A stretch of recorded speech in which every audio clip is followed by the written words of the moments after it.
Everyone, today I want to share with you the latest version of my WarSim project. If you're not sure what the WarSim project is, this video will give you a basic understanding, or you could check with my old video, which I'll have a link in the description for.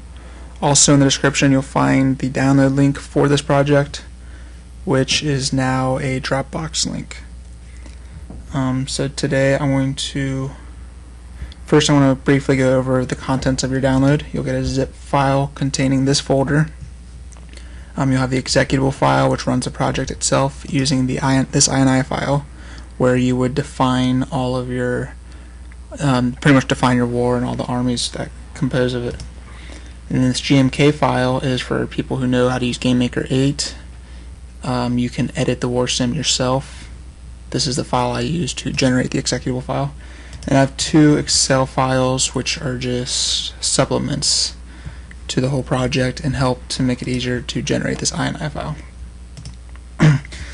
Now to describe my new features, first off, arrows now come in two sizes on the display. A smaller arrow is an arrow shot by the leader of a unit, while a cluster of arrows will be arrows shot from the soldiers themselves from that unit. The game also now has message pop-ups, which include like notifications when the unit's deadlocked, charging, or when like a leader dies or something, or a unit is routed. Which also now I have leader names in the project, so you can give your leaders a name, which will of course be displayed if they get killed in battle. I have fully incorporated stamina now. The lower your stamina gets, the less effective the unit fights, and stamina is spent from doing various actions such as melee and ranged attacks, which have their own stamina costs now. Units and leaders have sizes now, so for example a 5 would be a human, while a 25 or 30 or something like that would be a larger beast like a dragon, and this just kind of determines how they would clash in battle. And then I've incorporated multi-deadlocks now. It just makes deadlocks a lot more accurate and useful. And now the biggest update, our new feature, is the battle story.ini file. When you finish a simulation of a battle, the project will generate a INI file which will list each army that took place in the battle and some statistics and timestamps of their status at various points throughout the battle.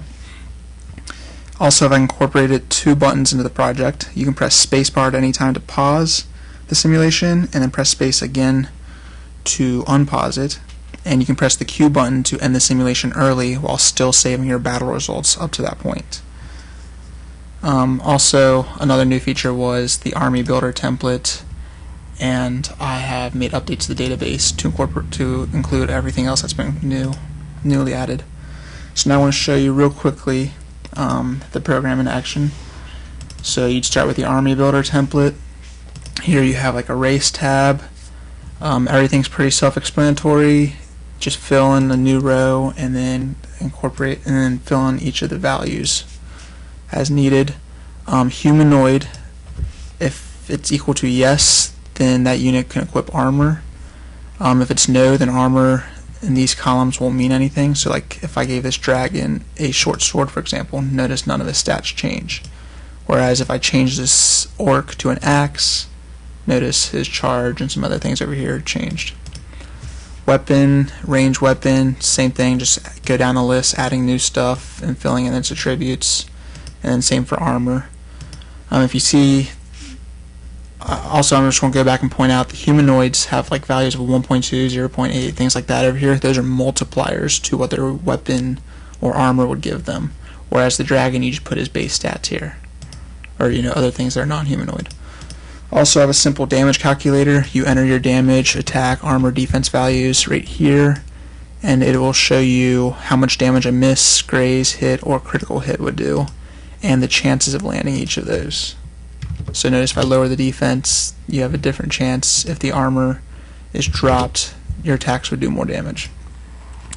So the best way to proceed is highlight a row, Control D to duplicate the row above, or I can copy it and just paste it and then just change the drop downs as you need. So this could be an elf with a spear, a long, or I'll give it a crossbow, and maybe iron armor, for example.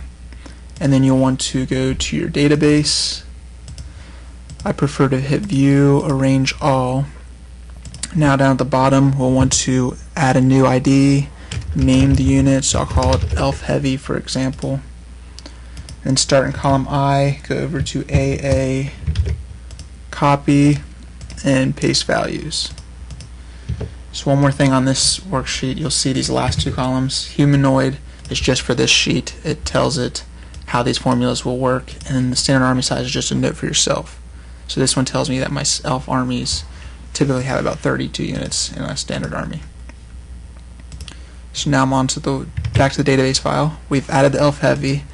Now to incorporate into a unit, I just change the unit ID, or I can add a new unit. The best way is to duplicate another row. Be sure to update the squad number. You want it to always start from 0 at the top and then increase by 1 as it goes down. And then you just edit everything here. Everything from the right of column L is formula, so don't touch those. Those work with the macro, but I would just change these things as necessary. Make sure the X and Y position for this are unique so it doesn't start on top of another unit. And I'm not going to add anything new now, but what you would do next is view macros and run the macro, which will generate you this list. Now with A1 selected, I hit Control Shift down, and I can copy, and you'll want to open your INI file, paste it in there, and then save and close. And by doing that, I've now updated this INI file so that the simulator will run that. Also, another thing to note is I saved example battles, so I've just got text files where I printed the battle, the content of that battle into that file. If I wanted to run those battles, I would just open the squad list INI, and you can just copy from the text to the INI file, save and close. Which I'm not going to do that because I want to show you this example battle I have saved. So now I'll run the program and you can see how it looks. So here we have light versus darkness. It shows you the troop count for both sides, and the battle begins. Very first you can see firing messages, advancing, charging. It's all been added. You'll even see this unit will shoot a little arrow, that's the leader, and the cluster of arrows is the unit.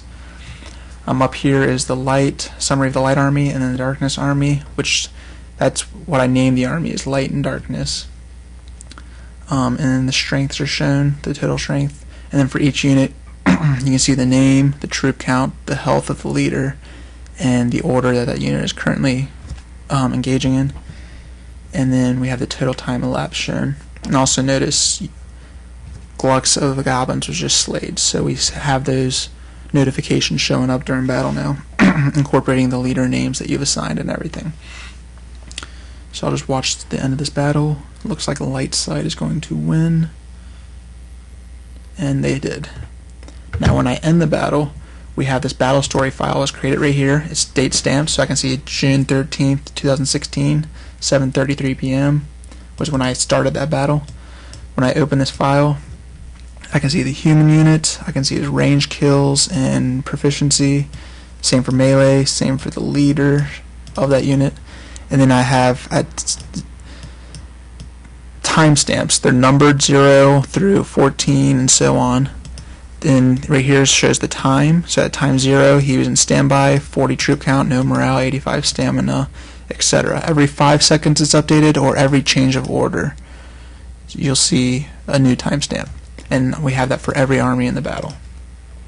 What I like to do now is create a new folder, call it battle results, and then I move my battle stories to that file, that folder, and that's where I like to store them all, so that they're all in like one place. And just go briefly over my plans for the future of this program. First thing, I want to incorporate morale. It should be real simple. I actually have it planned out. I finally wanted to get a new version out before I went through the trouble of incorporating that, because I know it's been a long time since I've released an update. So morale works similar to stamina, but you know, different in ways, of course. Also, magic will be incorporated at some time. It's going to be a pretty big task, so I'm not totally sure how I'm going to do it yet, but I hope to have a lot of variety and a lot of options. Another big thing I've planned is a unique AI system, so you can actually define the AI of each of your armies. So give them like a skirmisher, or stick to range combat only, or other various types of AIs that you could actually create yourself. Also, I want to make the pause feature more interactive, so instead of just pausing the battle, it'll also allow you to pause and then like click on a unit to see updated information, like, you know, in the midst of battle. And finally, I want to add reinforcements. This might be the thing I incorporate after morale, because it should be pretty easy. But I just want to make it so that you can have units come into the battle sort of delayed, like 2 minutes in, reinforcements arrive or something. And so that's everything that I have newly added, or that I plan to add in the future so far. If there's anything you can think of, or if you have any ideas, please feel free to leave a comment below. Also, any questions, please feel free to leave a comment. I might create another video in the future, or some other kind of aid to further describe how things work in the simulation, or answer any questions. And like I said, download link in the description. It's through Dropbox now. And yeah, I guess that's about it. So enjoy, and yeah, thank you for watching.